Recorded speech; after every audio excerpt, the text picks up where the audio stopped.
Lonely Lola Ladybug lived in a tree, just one red dot on a leaf green sea. She lived all alone in an acorn shell, tucked tight in a nook like a little round bell. Inside her round house was a tiny warm stove where she brewed spicy tea made of cinnamon and clove. And she baked pollen cakes spread with juicy fruit jam that she ate on a plate with some yummy baked yam.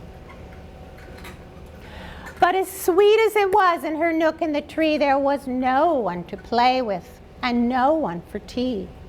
In fact, lonely Lola had not one real friend. The best she could do was to sometimes pretend.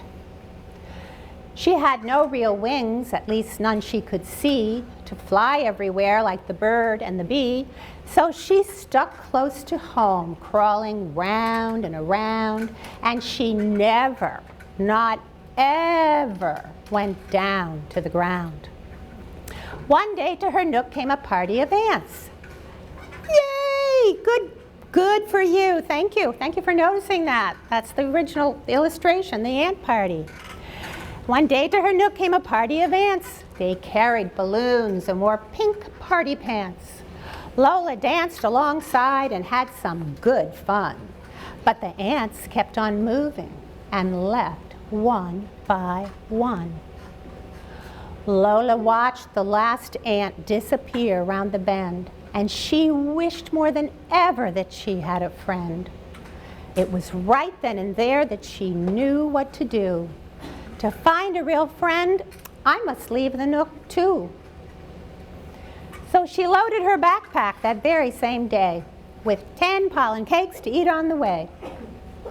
And she gathered her courage, not sure what would be, but to find a real friend, I must go search the tree.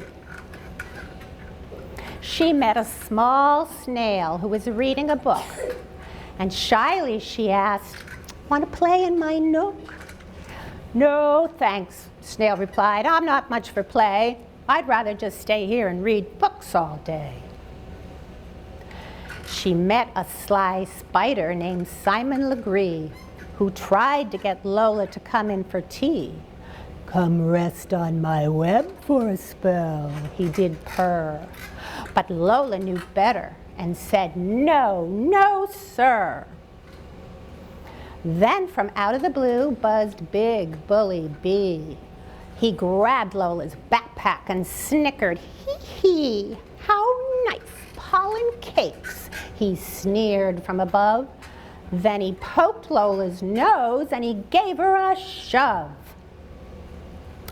Lola slipped from the branch and fell out of the tree. She tumbled in air, falling fast as could be. When she arched her red back, just trying to stop, she suddenly heard a double pop, pop.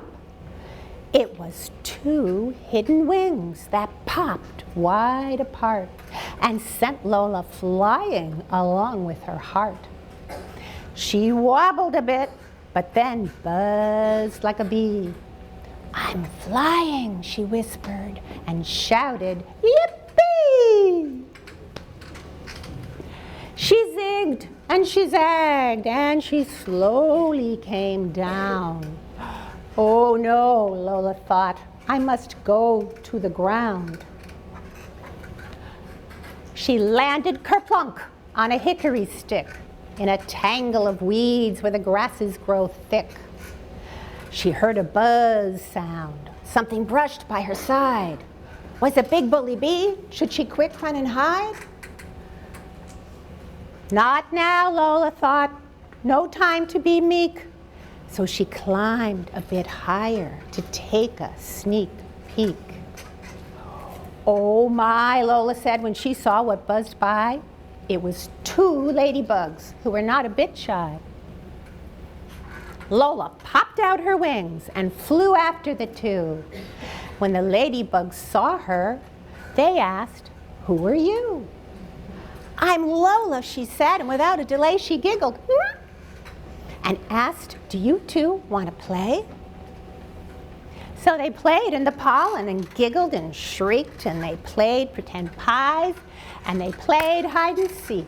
From flower to flower they flew up and down in a follow the leader fun merry-go-round. They were Leo and Linda, a brother and sis, who liked little Lola and gave her a kiss. Surprised, Lola said, "Oh, you must come to tea." And away they all flew to her nook in the tree. Inside Lola's house, where they barely all fit, they had a tea party that never did quit.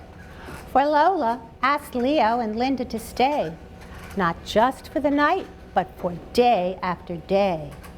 Yes, yes, they both said, "We'll live in your tree." And Lola was happy as happy could be.